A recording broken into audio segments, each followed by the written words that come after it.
Hey guys, thanks for joining me here on the Amateur Watch Collector channel. This is CG checking in. So I actually just watched one of Stuart Lomas's YouTube videos, which is entitled "Where Are the Ladies?" So I'm kind of doing this video partly for him, and then just partly to kind of give a woman's perspective on watch collecting and why it's such a male-dominated sport or activity.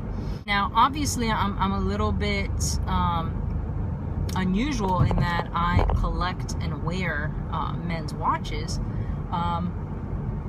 but I'm still a woman, so I'm going to attempt to kind of give my perspective on why you don't see a lot of women, I don't want to say obsessed, but as mesmerized by the horological aspect of watches as men tend to be. But since this is a watch channel, I would just like to say that I am wearing the Squale. I've actually switched it over to the stainless steel bracelet from the brown leather strap that it was on when I purchased it originally.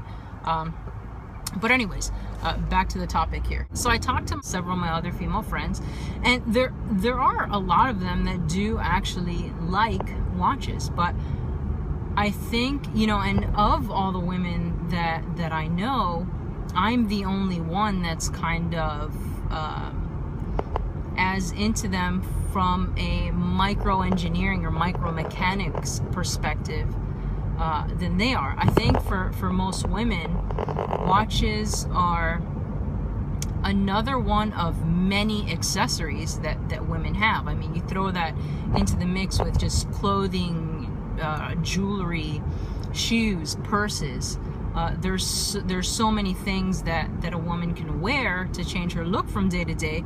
Now, I sell watches on eBay to kind of finance my watch collecting habit, in the odds of lowering my divorce odds, right? So that's the compromise. So I've funded them through eBay. Now, I will say statistically, women shop more online than men. Okay. However, what I've noticed with watches, the very, very popular brands for women are Fossil, Michael Kors, and Guess watches.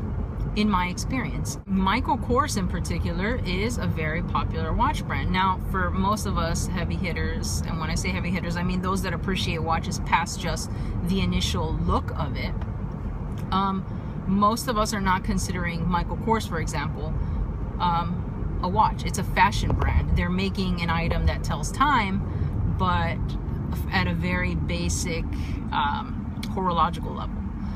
But women typically, when they look at a watch, they're looking at it as a jewelry accessory. I can't think of any instances when I've talked about any of the watches that any of my female friends have mentioned where company history and heritage has come up, the movement or mechanics of the watch has come up. Now, materials and components does sometimes come up when you're talking about a real pure metal versus something plated or stainless steel, cubic zirconia versus Swarovski crystals or real diamonds in the watch. I think that when it comes to watch collecting, the reason that it's so male intensive is that for the most part, women are not that preoccupied with the fact that something is a mechanical movement that might warrant the higher price tag versus being a quartz movement. For most women, the watch serves one purpose, a primary purpose, which is to tell time. The matter in which it tells time is almost, I don't want to say completely irrelevant, but it's damn near irrelevant. Most women are not going to spend thousands of dollars on a watch when they could go out and spend that money on a nice necklace, ring, bracelets, shoes, purse, any other accessory which makes up the potential accessories that they could wear that could be worn with any one outfit on any given day. And I think it's very similar to cars. When we think about cars, car collecting, mechanics, that's also predominantly male. It almost comes down to kind of a left brain, right brain, Mars, Venus type of wiring where, you know, men specifically are really kind of enthralled by how something works, versus most women that, you know, when you go car shopping, you like the way it looks, right?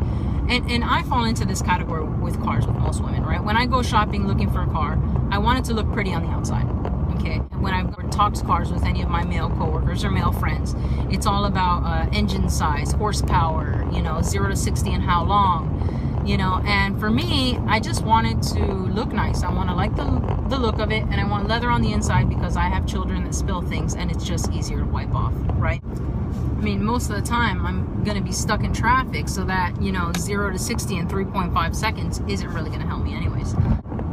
I think that that's really what it boils down to at its most basic level. For women, what we tend to appreciate the most is the look of it. So I don't think it's fair to say that, well, you're not going to find women that collect watches. I think you will.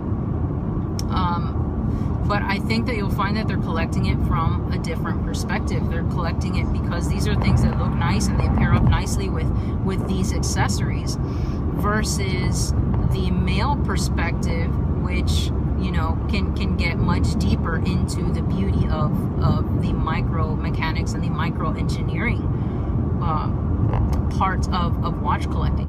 It does have to do with our wiring, and I think that the, you know, mechanics aspect is just more appreciated by men than it is women.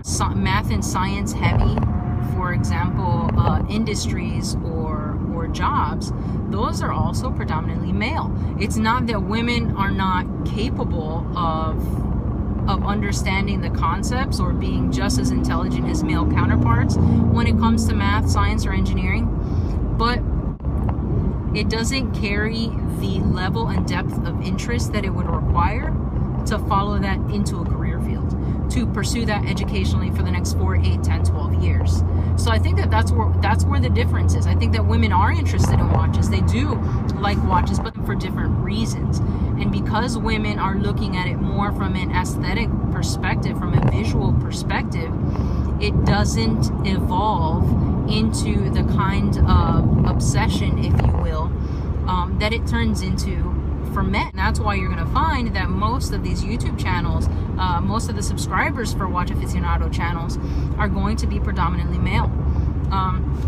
So if you're a woman and you happen to watch this video, please give me your perspective on why you think that it's such a male-heavy sport. Watch collecting is the love for watches specifically. And any male subscribers that I have, you know, tell me what you think. All right, well, thanks for joining me, guys. Later.